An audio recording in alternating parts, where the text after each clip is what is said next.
Hello, hello, it's me. Okay, what the fuck? It's so hot in here. This thing is out for my downfall.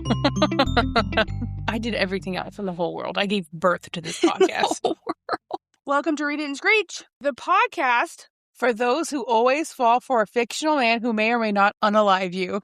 Did they say unalive? Yes. I was just today, I was driving my car, Hong Kong KG, and I was like, you want to know something that's going to definitely mark our time here on Earth? Unalive. The TikTok dribble speak.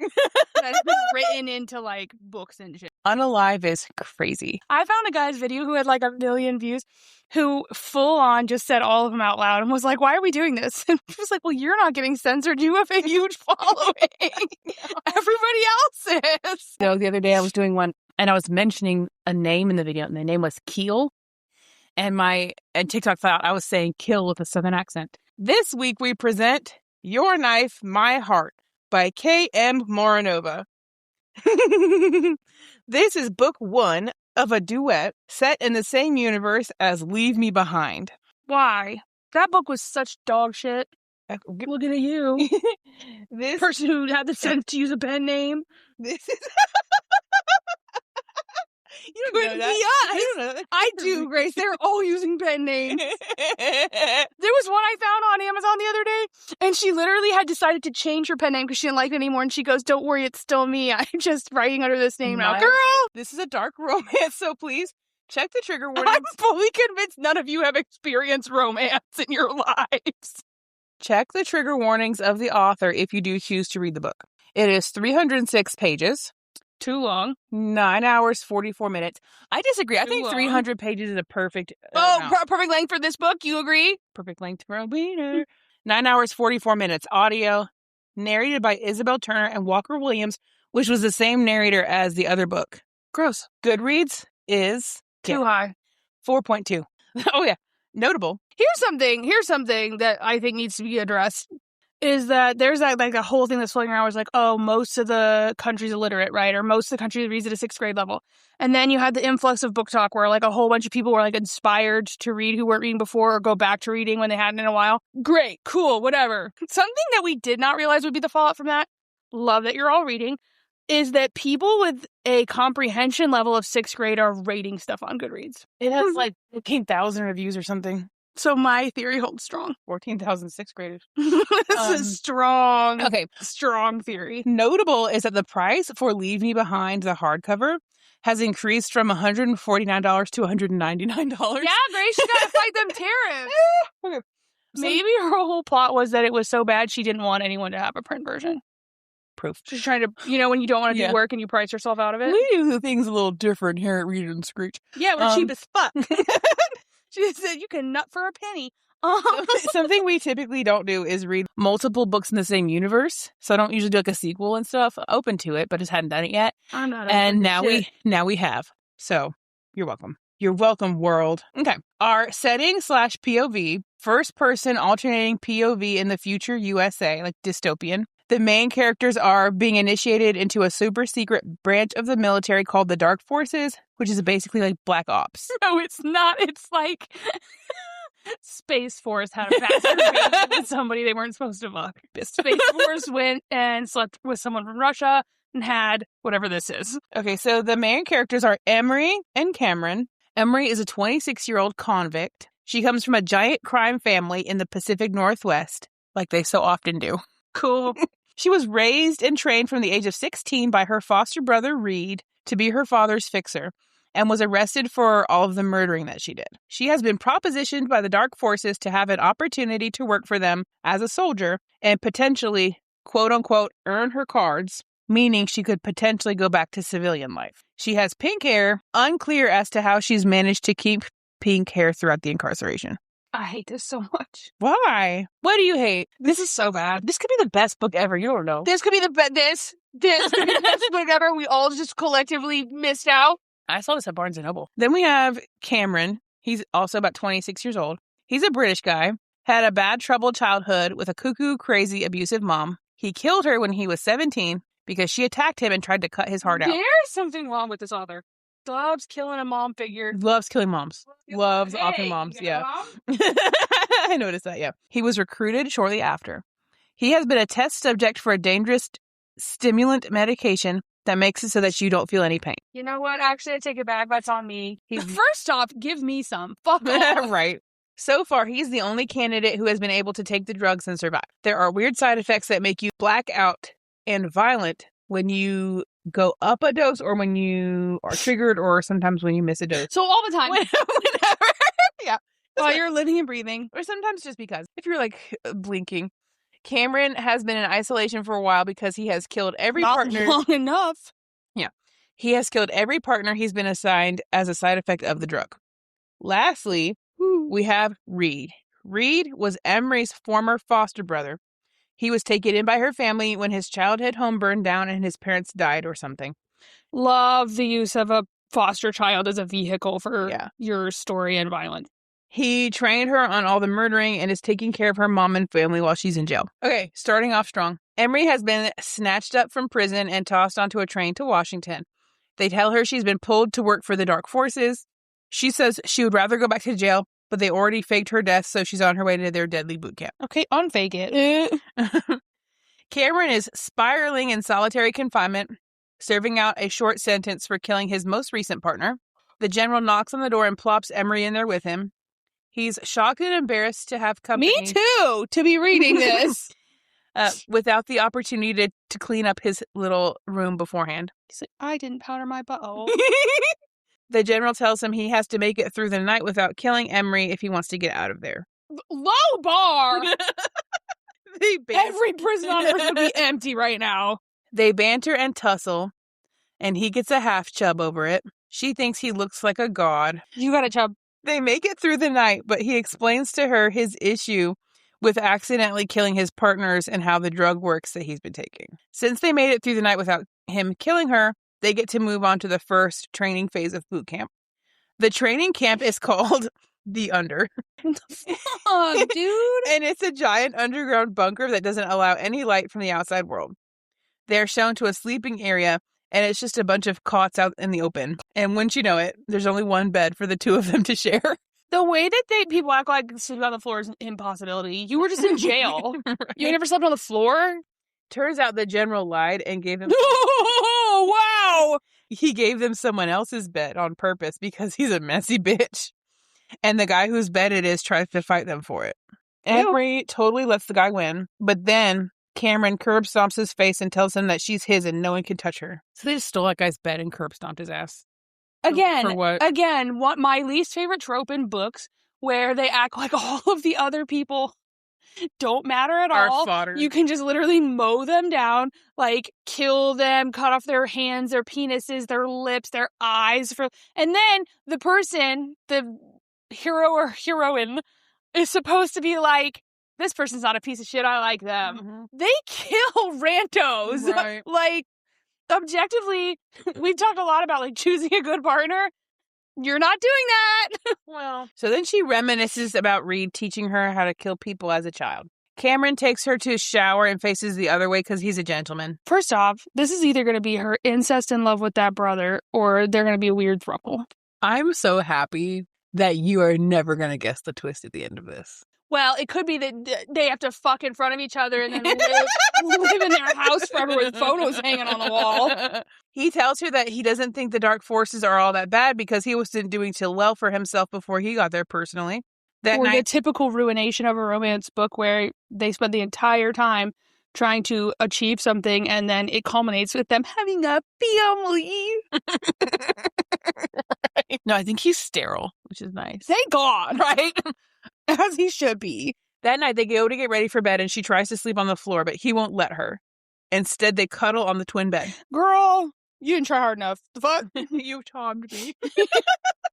Immediately, everyone else starts fucking with the big light on like it's the Olympic Village. That's the worst thing I've ever heard. How is that not just an orgy? It is. Basically, well, they're not. They're not participating with each other, so It's not? Yes, it is. Cameron gets up early the next morning, resentful of Emery cuddling with him after he forced her to share a twin bed. Yeah, fuck that bitch! To take his pills. The general finds him in the bathroom and tells him he's not special, then leaves. Me too. Fair. I would have also. gotten my ass up early as fuck, trekked down there, gone through the metal detector, showed up, like, just rocked up on this guy in the bathroom and been like, you're not special. Have a nice day. Emery finds that falling asleep in the twin bed in a room full of humping soldiers is the best sleep she's ever had. You're lying! She sees Cameron sneaking away to take part in more of the drug trial. Then at breakfast, they discuss that she is there for boot camp. He's just there to prove that throughout the experience, he can control himself and not kill her. I'm so sorry. I'm not sorry at all. What the You know what really puts me to sleep when I'm having a hard time? Humping soldiers. A room full of humping people, and I don't spend the entire time thinking, oh, I hope none of them come over and touch me. During their drills later, everyone talks about how Cameron is evil and dangerous. She ends up making friends with the guy whose bed they stole and his girlfriend. They tell her that they are all expected to kill each other throughout the under trials. Cool, I'll just do it now. Right? Boom. They're calling them the under trials, like the next phases of boot camp. This is tragically not good. She has almost no usable skills because coincidence. She was mostly just a sniper for her dad, so now she's at a severe disadvantage. There's a storm behind Cameron's eyes that sets her soul on fire. Can you see the light in mine dying? He starts getting bloody noses and then pretends that it doesn't happen. Me too.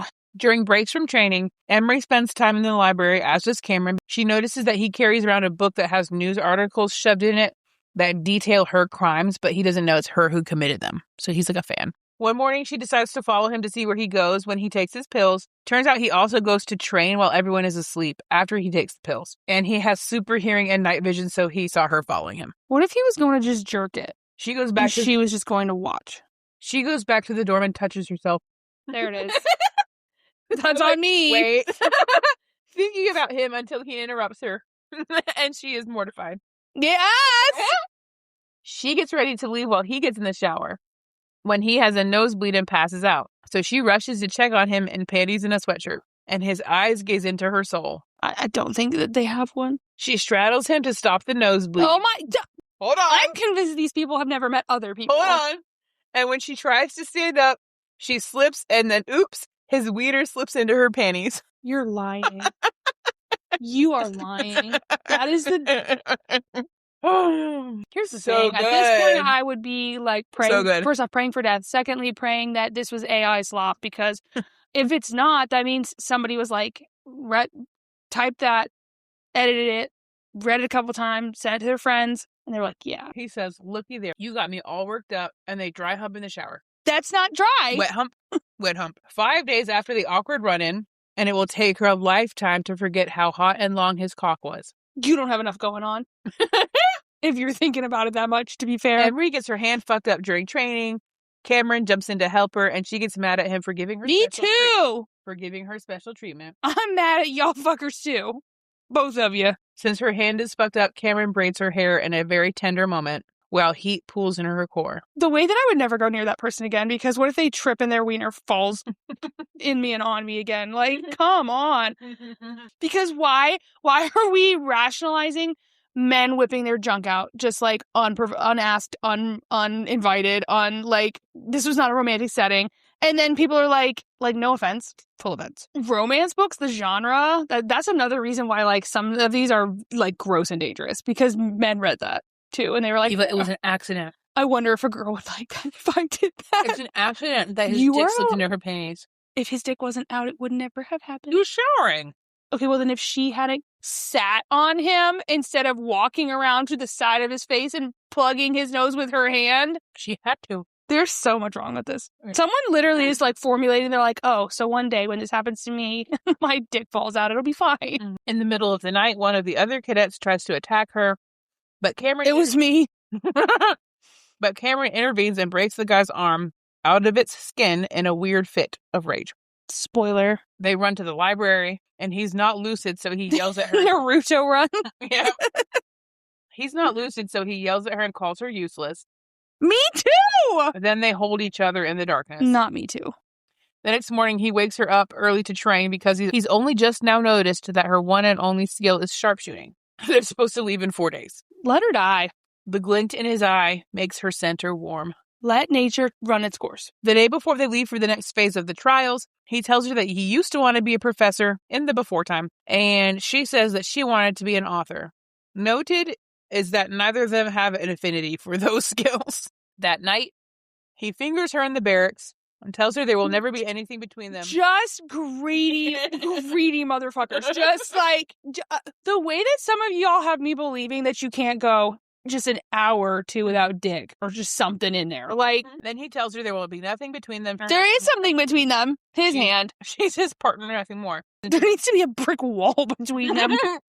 In the middle of the night, she runs into the girl she's made friends with, and they commiserate about being afraid of what is to come. But not the room full of humping men. No. Collectively, we're not afraid of that. They board the train to go to the next phase. She and Cameron share a train car, and she trips and falls into his lap totally on accident. And he says, "You have a habit of falling onto my cock." If something in my life had happened and someone needed to say that to me, I would be like, well, that's it. Everything's gone wrong up until this point. All my decisions have been bad ones. You need to go ahead and just call somebody to, I'm going to get you on the next go round. What the fuck is that? Ugh, I hate it. They finally fuck in that train car. I did have to reread it multiple times to comprehend the angles and positions. No. She asks him about his scars that he has, and he tells her about what his mom did to him that one time. Always a mom. And it doesn't dampen the mood at all. Yes, it does. You're lying. The opposite of damn. Dries up the mood. She wakes up the next morning. He's out of it again because he missed a dose of the pills. He tries to attack her with a hunting knife. She makes him take the next dose, and it's fine. She's mad that he tried to kill her with his dick still out. Me too. They get to their destination, and it's the middle of BFE, Alaska. They get trackers put in their necks that will explode if they try to run away. Can we just explode them, period? They're told that they will have 3 trials they need to survive. The first one is a Hunger Games-style brawl. They get a wristband. Because that's going to stay on while you... No, they have 100 of them. And the wristband has 100 on it, and every time somebody dies, it ticks down. So they have 18 hours to get the number down to 50. Genuinely, what is the purpose of any of this? I don't know. They have 18 hours to get the number from 100 to 50. Did they save us from a nuke, or did they get a bag of beef jerky and send back to jail? This is horrible. If they don't get the number down to 50, then at random, when they pressed go, I would have killed myself so bad. I would have been like, you, me. Look at that, 98. I hate this. If they don't get it to 50, the trackers will go off randomly. Exactly. And they'll randomly die. I would kill us all. So it starts off with I'd be like down in the 30s somewhere. It starts off with mayhem. She gets separated from Cameron, but he finds her to hide out together. She says, no, fuck that. I want to hunt. No, you don't, because you didn't kill him. Right. Lying asshole. So they do. And she slaughters a group of people while he whacks off. Side characters who don't matter, mow them down. She slaughters a group of people while he whacks off in the corner. Those aren't sentient beings. And your love choice match is the guy who is just literally going at his knob in the corner. The way that would be the most embarrassing version of anything. Is this televised? Are people watching this? No. Like, it doesn't matter. People know. Other people were there. They were like, oh, she was killing people. And he was just like, like. Right at the end of the trial, the guy whose arm Cameron broke earlier throws a knife at her, but then Cameron blocks it with his body. With his wiener? No, with his body. Because it's out. So now he's injured, which is bad because he needs that arm for later. He already did it. He doesn't need it. You won't be using this. She patches him up, and then they go to bed until he wakes up in the middle of the night to vomit blood as a side effect of the medication. Me too. Turns out he's graduated to injections, not just pills. The injections are supposed to stabilize the medicine, ? Because how? She tells him her full backstory about being a mafia princess, and then he's mean to her because he thinks she can't truly love him for who he is, and he flees the scene. You right. They get ready for the second round, and this time they get guns and weapons. They team up with the guy whose bed they stole and the girl that she befriended. Cameron helps them out by cheating and getting them better Kevlar vests than the standard issue. Then they fuck on the floor of the training area. Disappointment. He tells her... Another club. He tells her he loves the way she wraps around his dick so tightly. Verbatim. I'm so serious about what I said earlier about the comprehension level just being pits and dicks. Then he tells her he hates her. Who enjoyed this? I did. 14,000 people. Then he tells her he hates her, and he's bewildered that she gets offended. Same. And leaves. The next trial is a team one, and they have to get. So it's a real good thing they're not getting along. They have to get the members of their team across the finish line, dead or alive. This person watched Squid Games. The 4 of them are a team, and then a random nerd whose talent is poison joins them too. Yeah, we got to add some people so we can kill them off. Turns out last time Cameron was there, his whole team tried to use him as a shield, and then they were going to carry As they should. And they were going to carry his body across the line. But instead, he killed all of them and then dragged all the bodies with him to the finish. We're supposed to be impressed by that? Yeah. There's a bunch of killing, but they all make it through the trial. Emery and Cameron make up from that weird shit. Unfortunately, she's injured to the point where she can barely walk, so there's concern about her getting taken out in the third and final phase. Cameron forces her to take some of his medicine so that she'll be able to make it through the next day. Then he gets snatched up and taken away while the rest of them get ready. Let her die. Let me die.